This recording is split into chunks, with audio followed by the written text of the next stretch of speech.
Hi, welcome to the Yorkshire Academy podcast number 2.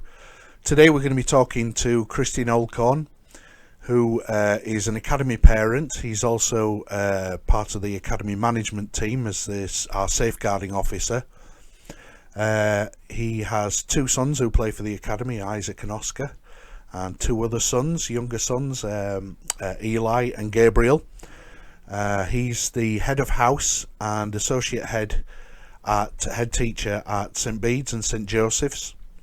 He's an RE teacher, and in his spare time he's a matchday DJ at Bradford City, and as well as being the safeguarding officer for the academy, he's a welfare officer for BAFA, which is our national governing body, and we're looking forward to speaking to him, so let's get straight on with it. Hello, Christian. Hi Mike, how are we doing? I'm all right. How are you? How are you coping? Not too bad. Welcome to my classroom. It used to be my man cave stroke studio. Now it's my online classroom. So I've just removed the white sheet from behind me to make it a bit less neutral, a bit more homely while I'm speaking to you today. Well, you don't want to distract all the kids with all those shapes and colours and things, do you? Well, that's it. And obviously I've read my protocol about wearing appropriate attire and not doing lessons in my underwear, which obviously we all needed to be told. So yeah, it's all good. Excellent. So it's good that actually the school's working with you and you're working with the schools to keep on teaching. I've been getting some really good stories about educators and education in the last few weeks from friends and colleagues. Yeah, it's different. It's been hard for me. I'm not the world's most motivated person when I'm not in school, so getting up on a morning, getting myself showered and dressed and out of the place is a challenge. I've actually been in school more often than I've needed to be recently, so I'm supposed to have done 2 days in the last fortnight and I've been in for 5, or at least for part of 5 days, and I'm just finding excuses to go in, which is very much a departure for me. It really is. Yeah. Well, when the going gets tough. Yeah. It's going tough here. It's still a little baby about. I'm quite liking escaping as often as I can. So yeah, it's a little bit different. Well, the first question I've got to ask you is about the lads. We've got Oskar and Isaac, 2 of your sons, Eli, obviously, and then the latest bundle of joy. Yeah. And young Gabriel. How did the lads first get involved, Oskar and Isaac, with the academy? Well, it was Isaac first of all. Dale went down to Barnsley and did some outreach coaching work at my wife's school. And Isaac had been mithering. He loves American sport and been mithering about playing American football. So Lisa made contact with Dale and spoke to him and liked what she saw in school. And she says, right, how do we get him more involved? And he started coming up to the flag sessions on the Saturday morning at Beckett as part of the academy. It was very much just an Isaac thing to start with. It was his thing. It's what he did. Oskar was playing soccer, and after 2 or 3 sessions, Oskar came along one Saturday morning, and they're both hooked. It takes up most of the time. It's where their friendship base is. Oskar is constantly online with other lads from the team, even cheating to win quizzes like the thing they did last night. And it's just been a big part of what our family does together now. Try to get Eli involved at various stages, but he's just not as into it yet. But yeah, Isaac and Oskar, they've got into it through flag, graduated up to contact at different times, and become part of the fabric really of the academy setup and loving every minute of it. So yeah, the football's been great, the activity's been fantastic, but the friendships and the just the sort of life skills that come along with being with lots of different kids from different backgrounds, and learning a little bit about how other people live their lives, and outside of our school, within a school it's quite localized, but we've got kids from all over the place playing, and that's been great for my sons, seeing how other kids live their lives and becoming friends with them. It's been great. And it's funny because they're two very different children. It's always the same. Mm-hmm. We know that among siblings there can be huge differences, but As far as Oskar is concerned, he has lots of other sports that he does as well. Isaac tends to concentrate just on the American football, but Oscar's got quite a portfolio of sports that he's involved with, the water polo, the soccer. You tell us more about how that and how they fit in with around the American football for parents of kids who might have multiple sports being played by their child. Well, with Oskar, to be honest, the soccer's gone out the window a little bit in the last year or so. Since he's stepped up to contact with the football, soccer's gone. He still loves watching soccer. He goes, he's a big Bradford City fan. Say don't really like football, and he still likes watching it. He has a general interest in a lot of sports. The big thing that he still does do is his water polo and swimming. It's been fantastic for his fitness. It's great for his aerobic. He gets his aerobic exercise every day. We're very fortunate in our school that we've got 2 pools. We've got a pool on each site of our split site school, so he's able to do it. Most kids are moaning like hell if they're getting dropped off by dad at 7:45 or taken into school by dad. But whilst Isaac's in my office doing his own work, Oscar's in the pool. We're in the gym together afterwards. I'm lucky that our school's got half decent facilities in terms of what the boys are interested in. So it's good. It dovetails in. The GB has made it a bit more difficult in terms of them. Part of the code of conduct with that is that they don't play too many other sports that might be dangerous. Happy accident is that Isaac was supposed to be in Italy skiing at the moment, and I was sort of in 2 minds whether he should go. Didn't want to upset the GB people if he came back with a snap knee or something. But yeah, it's the good thing about football is a lot of it's away from any activity, anything that you do is going to be helpful in terms of building yourself up and getting yourself physically in the right shape. And also, one of the big things that we talk about a lot is coachability, and hearing messages from lots of different voices and being able to discern people who are sensible and know their field. And so it all cuts across with the teaching and everything, teaching, coaching, getting to know young people and helping them to grow and find their own way through life. I mentioned that Eli's not really interested in it, and I've said all it takes is that one connection. I know with Isaac in particular, he's had a connection with one particular member of our coaching staff that has it took him to a different level just like that. And I'll drop the name in there, Andy Yarwood. If Andy hadn't made that connection with Isaac, he probably still won't be playing the sport now. And it looks as if it happened very accidentally, but it's very deliberate from a good coach. So yeah, Well, it's interesting you say that, because there's the levels of pastoral support that the players receive within the academy is quite important sometimes, because it can occasionally take that little spark like that. I think one of the things is we can say that maybe, and I hope they don't mind me saying this, but Oskar seems destined to go on and do all those sorts of things in sport that he is achieving. Isaac, that push that he got from Andy Yarwood, as you say, has really helped him connect with the sport and actually buy into it. In fact, he's gone on from strength to strength, really. Tell us a little bit about, because he's not doing multiple sports, but he's doing multiple things within the sport of American football, isn't he? Tell us about what he's been doing recently. He's about to become qualified. When he gets the exam finished, he's going to be qualified as a match official with BAFA. He's been attending. He's 17 next month, so he's 17 at the beginning of May. So he'll be one of the youngest officials. Had our season actually be happening, he was on schedule to be part of the officiating team, which would have been officiating our under-17s this year. Obviously, with it being regional, he was hopefully going to be done. He was hoping to be qualified by the end of March. Which would have enabled him to start being on field with the BAFA season when the adult season started.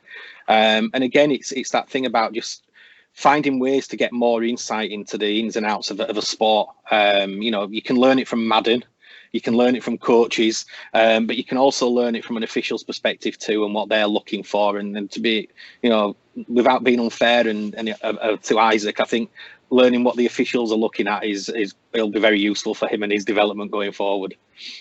Absolutely, and of course, 2 sons playing for Great Britain as well is an amazing achievement. Yeah, it's proud. I mean, it was quite a long journey. They've both tried out on numerous occasions. and we'd prepared ourselves to be disappointed again, but we were pleasantly surprised that they've both been chosen as part of that development squad. And now it's the conversations are that this is the start of the hard work rather than rewarding the cherry on the cake at the end. So it's a beginning of a journey. Yeah, for sure. So you've touched on it slightly, but what have been the main challenges of being an academy parent?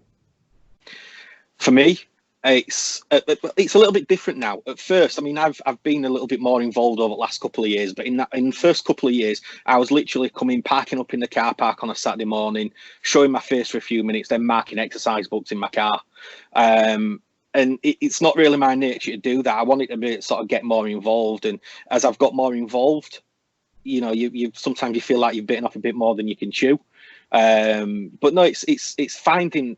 For me, it was trying to find a way that I could properly support the boys in what they were doing. I haven't got the time and the dedication to be a coach.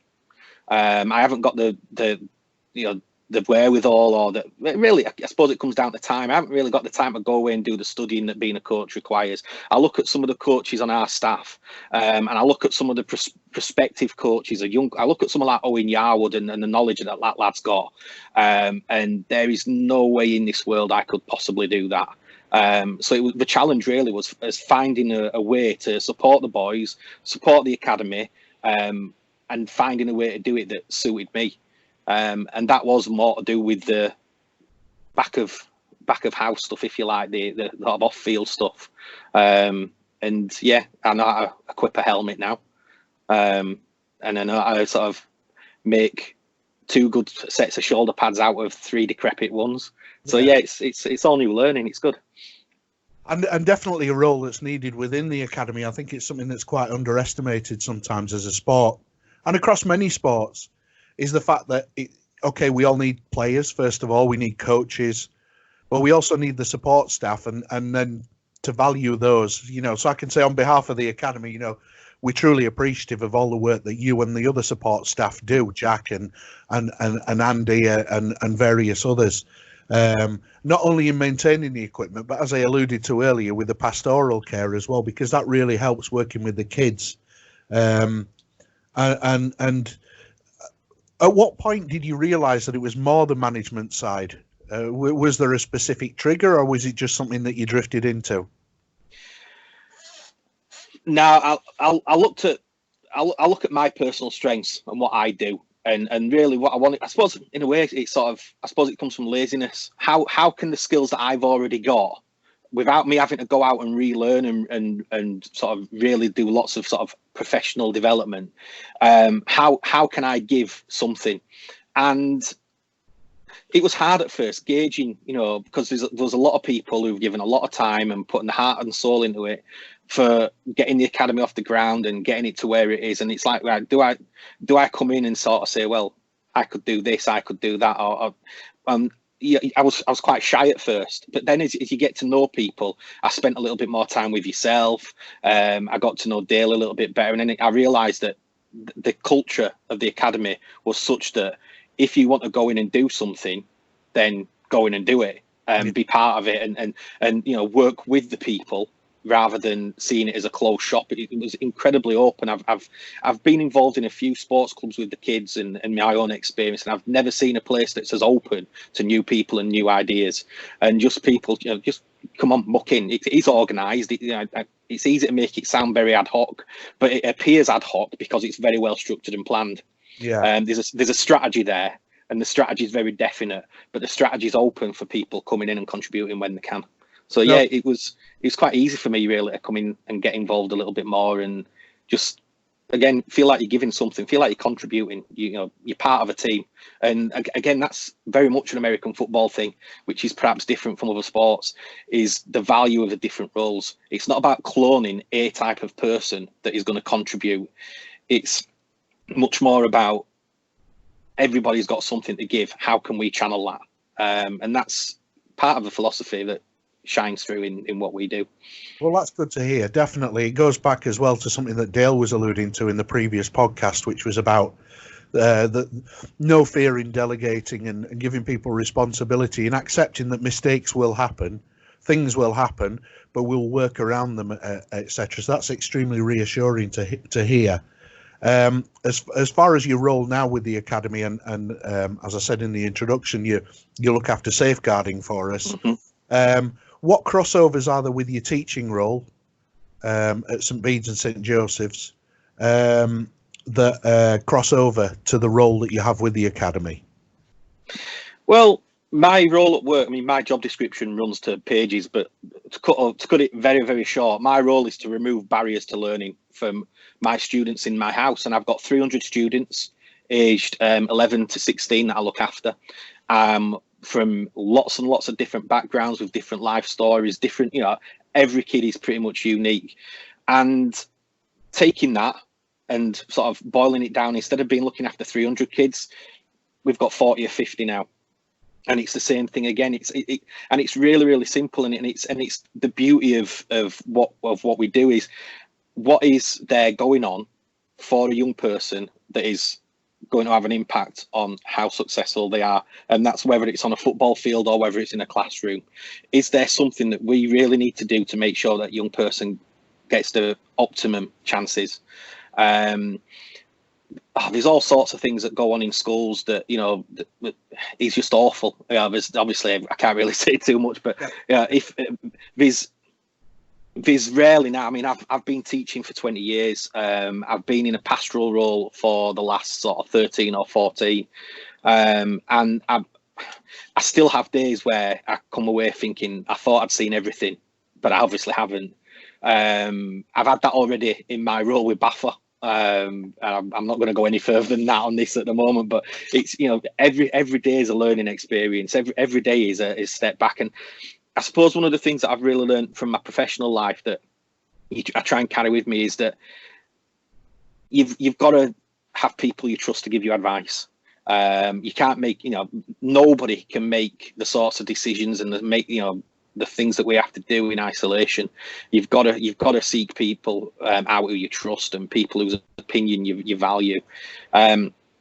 Thankfully, at the moment in the academy, we're in a position where we're able to work, the coaches work really well together. My role is becoming more and more, it's advisory. I'm not dealing with the sort of safeguarding issues as yet, touch wood, that I'm dealing with at work, but it's just letting the coaches know and letting the kids know and the parents know that it's not just about football. It's not just about how fast somebody can run. It's not how well they can catch or tackle, etc. Yeah, that's important as part of the game, but it's about looking after the people and looking after that individual person and making sure that when they're in our care, whether that's on a Saturday morning at practice or whether it's in a tournament, when they're in our care, we are looking after them and we're taking the needs of those young people seriously. And also not just the young people, the coaches as well, ensuring that coaches are, making sure when we're planning things like this or when we're doing the Zoom calls and things, even little things, people don't see the thought and the prep that goes into that from a safeguarding perspective, making sure that everything's recorded, making sure, we've got a bit of a code of conduct going on and making sure we're clear on things. So everything that I do at work comes with me and my experiences into the academy, but it also works on the other side as well. The experience I'm gaining from the academy comes with me to work. So it's good. It works both ways. Well, it's interesting. One of the things that people often perceive with safeguarding and health and safety and other issues like that is that it's just yet another layer of bureaucracy. And I think sometimes the smoother you can do that, it's funny you touched on there about supporting the coaches as well. And quite often, we overlook the fact that coaches could be in difficult situations as well at home or even, with what they're doing on the day with the football team. So it's good to know that's going on, but quite seamlessly, my hope actually is that someone would turn around and go, I didn't realise there was a safeguarding person or whatever. That wouldn't be something that I'd get upset about. No, not in the slightest. I mean, in a previous life, I was a rugby league referee, and the best feedback that I ever got as a referee was, I didn't even notice you were there.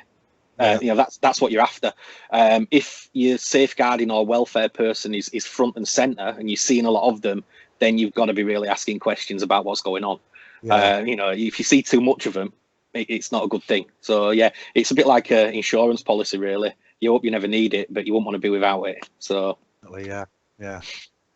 So which brings me on to the final question, which was and you've touched on it again already, your role with BAFA. So your welfare officer with BAFA. Tell me a little bit more about how that role came about, what that involves, and how it's going so far. As you've said, with not too much detail. Yeah, well, it's been interesting. I think I'm learning about American football as a sport in this country. A lot of the off-field stuff, and it's an interesting. We've had conversations before. It's quite an interesting history, and there's a few little factions, and it's quite partisan in some aspects. Yeah. I'm choosing my words very carefully. And again, it just came back to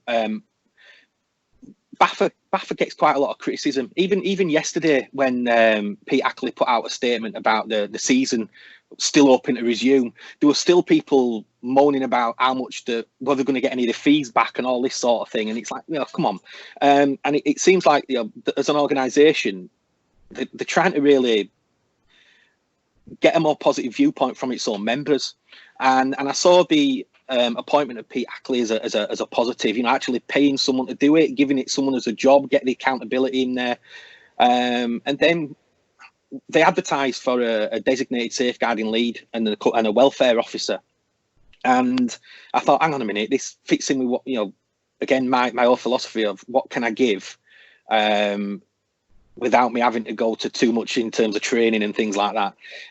So it was an interview process. I had a long conversation with Pete Ackley. I had a informal conversation on one of the GB camps with Claire Elton, who is the DSL now, the new DSL for BAFA, and realised that she was someone who really knew her stuff, someone who spoke very well, who came from a similar kind of viewpoint as me, someone who, within a few minutes of speaking to her, I thought, this is a person I can work with. And so, from the start of January, I was appointed as welfare officer. So really, my responsibilities are just ensuring that the young people playing the game in this country and their coaches are up to speed in terms of welfare and safeguarding. And at a simple level, I'm in charge of filling the water bottles on GB camps. Even the simple basics like rehydration, making sure that the protocols are followed in terms of concussion and things like that. So it's not all, people think safeguarding and welfare, it's all abuse and it's all terrible, horrible things. It's actually not. It's a small little day-to-day, everyday things that again, it's the stuff that really goes unnoticed, but I find it interesting. I'm able to be part of something. I won't beat around the bush. It's not a bad thing for me to have on my CV that I'm working for a national governing body in a sport. It's throwing up things that I weren't expecting it to throw up. But it's nice to be part of something. Football's still a minority sport in this country. There is one person who's paid for their role in the sport in this country, and the rest of it is done by people who are well-meaning volunteers. Some of that well-meaningness is a little bit misguided sometimes. Sometimes it all clicks together really well.